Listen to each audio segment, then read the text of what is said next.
So I think the biggest question that we kind of ask ourselves is what happened with AJ Brown, what to expect from the Philadelphia Eagles receiving core when we saw this game with the Giants that was kind of somewhat similar to what when we played the Giants earlier in the season in Week 14. We saw a kind of similar game with the Giants where the running game took over. We ran the ball very well and we just stuck with it. I think that's one of the advantages of our offense is we have that running game we can kind of stick with, we can kind of utilize, kind of see out and be successful in.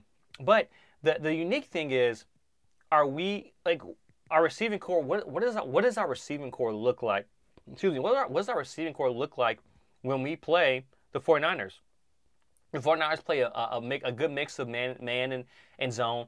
They're very smart, very, very smart in zone coverage. So what does that mean for Smitty and AJ? Smitty and AJ do great finding spots in zones. I do expect the receiving core to be more involved in the offense than it was with the New York Giants. Mainly because I do think that the 49ers will find a way to stop the run better than the Giants did. If they don't, great. But I think that this is part of the game. I look at some of the teams we will essentially, if we were to play Kansas City or if we were to play Cincinnati, if you win this game, that's when the passing attack comes to life. But of course the recipe has to be running the ball. What does Jalen look like? What does Jalen look like? What does Lane look like? These are questions we want to talk about, want to answer. Also, Lane Johnson. I just hats off to the guy. Man, he's playing with a torn abdomen. He put off his surgery to finish this season out, and it's unique. He was talking about, because he was dealing with some mental health issues before last season, and then this season, he said that before his game he got a little nervous. In practice, this is what he said on the podcast. In practice, throughout the week, he never really experienced a true bull rush, and he didn't get that true bull rush until it was game time, until DeMarcus Lawrence lined up and it was a 5 technique and he bull rushed Lane and Lane held his own. Lane is a true warrior and we have to definitely applaud him. That whole offensive line are true warriors, but really applaud Lane Johnson and just his execution, his diligence, his perseverance, just being able to protect Jalen Hurts and his front side, but. Lane Johnson, I definitely expect him to, with him and with Joey Bosa, that's gonna be a huge matchup. Joey Bosa, scrappy, aggressive guy, who has the high motor. You don't really see him get tired. They have some Armstead on the defensive line as well too. So you kind of have those guys, and then of course their linebacking core. That'll be a great matchup with our running backs.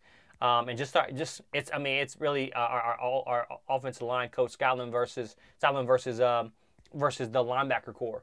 You have a smart linebacker core who can play, sideline to sideline like Frank Warner. You have guys like that, like Frank Warner that, hey, he does overrun some plays, but that's something we got to take advantage of. Is he a guy that's going to be a spy? How does Jalen Hurts react? Respond to this type of defense. Do our receivers kind of break up that comfort that secondary has in the zone? Thought the defense played exceptional, but Dallas Cowboys offense, against the 49ers was awful. And if they were anything, they had any type of running game or they're relatively decent, that would be a different type of game because the defense of the Cowboys held up. So having Lane Johnson back, having Lane Johnson not back, but just back and just playing solid. I'm pretty comfortable with Driscoll coming in and playing as well too on the right tackle. He's a good option. He's got in there with some reps. Brandon Brooks as well too. So we got some guys I think we can fill in just in case something does happen to Lane. But Lane Johnson, I do think we have more of a passing focus as well too. And the last component, Jalen Hurts is going to have to run the ball a little bit more.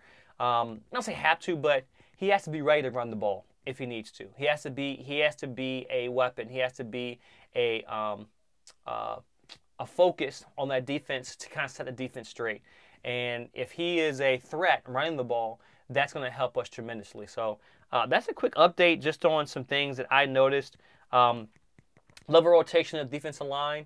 We have to, like I said, playing the 49ers, understanding that, even if it's 3-by-1, 2-by-2, they go in motion, understand those concepts, understanding discipline on the defensive end. I do feel that Slay. I watched the Washington game twice. I watched the Bears game. I watched the Falcons game, and just seeing how they, the offense was successful against the 49ers. But I also looked at the Washington game, and I think that Slay's going to have to be better. He's going to have to be better. He's going to be better in man coverage. He's going to have to be better in his zone as well too. And I think that's kind of the reason why they said, hey, he didn't make wasn't an All-Pro. I think he has to be better in his zone discipline, and not necessarily be aggressive, but make the throw harder. Disguise a little bit what you're doing as well too, so the throws aren't as easy. And that comes from just watching film. If 49ers go quick passing game, there's gotta be a response and a way to really kind of way to mitigate that. I think one of the biggest thing is I think we may see more Elijah Mitchell just running the ball, having him run the ball, tote the ball, because that's going to be a way to beat us. I don't think a team just goes out there and just pass the ball on us. It has to be a mix of both. And I think Brock Purdy's going to have to run the ball, find a way to run the ball on us as well too. But it all comes down to that front four. The rotation that we have, we're getting pressure. He's making ill-advised throws. That can definitely help us out.